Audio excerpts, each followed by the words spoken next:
Hello friends, welcome to Vantillu pure ways. ఈరోజు మనం గొంతు పొంగనాలు ఎలా చేసుకోవాలో చూద్దాం.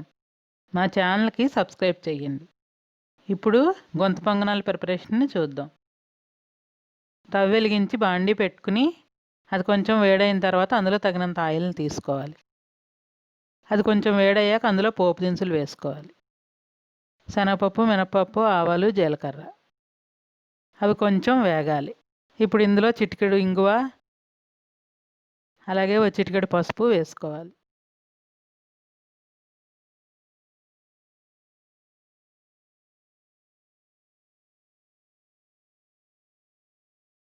దీన్ని ఇలా వేచుకుని సన్నగా తరిగి పెట్టుకున్న పచ్చిమిర్చి, కరివేపాకుని వేసుకోవాలి.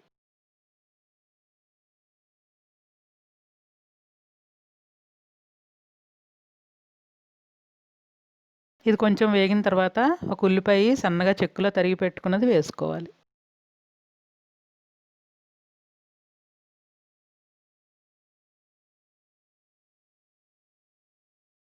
ఇది ఒక్కసారి ఇలా కలుపుకుని ఇప్పుడు సన్నగా తురిమి పెట్టుకున్న క్యారెట్ తురుముని ఇందులో వేసుకోవాలి.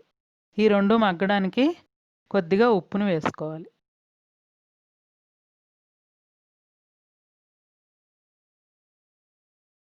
ఈ ఉప్పు మొత్తానికి పట్టేలాగా ఇలా కలుపుకుని ఇవి మగ్గడానికి ఒక 2 నిమిషాలు మూత పెట్టుకుందాం. ఇదిగోండి, మగ్గిపోయింది.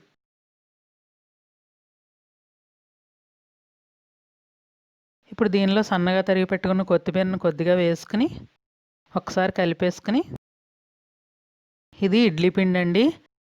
ఈ ఇడ్లీ పిండిలోనూ మనం దీన్ని వేసేసుకుందాం. కొద్దిగా పులిసిన ఇడ్లీ పిండి ఇంట్లో ఉంటే ఇలా పొంగనాల కింద వేసుకుంటే చాలా టేస్ట్గా ఉంటాయి.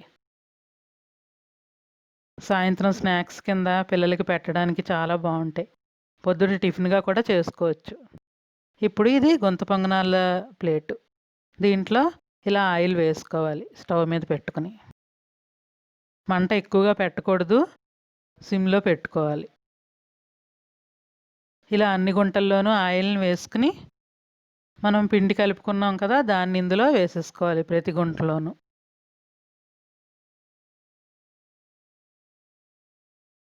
డీప్ ఫ్రై చేసుకోక్కర్లేకుండా ఆయిల్లో ఇలా కొంచెం ఆయిల్తో మనకి పొంగనాలు వస్తాయి, చాలా బాగుంటాయి.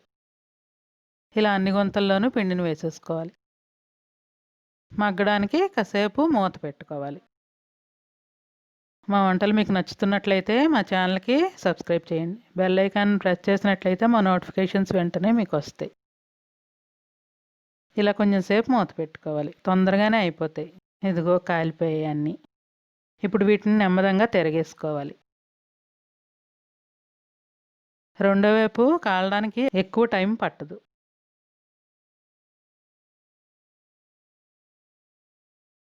ఇలా అన్నిటినీ తిరగేసుకోవాలి. ఇగో కాలిపోయాయి కదా అన్నీను. సర్వింగ్ బౌల్లోకి తీసేసుకున్నాం. ఇగోండి, ఇవే గొంతు పొంగనాలు. చాలా టేస్ట్గా ఉంటాయి. మా వంట మీకు నచ్చితే లైక్ చేయండి, షేర్ చేయండి, కామెంట్ చేయండి, సబ్స్క్రైబ్ చేయండి.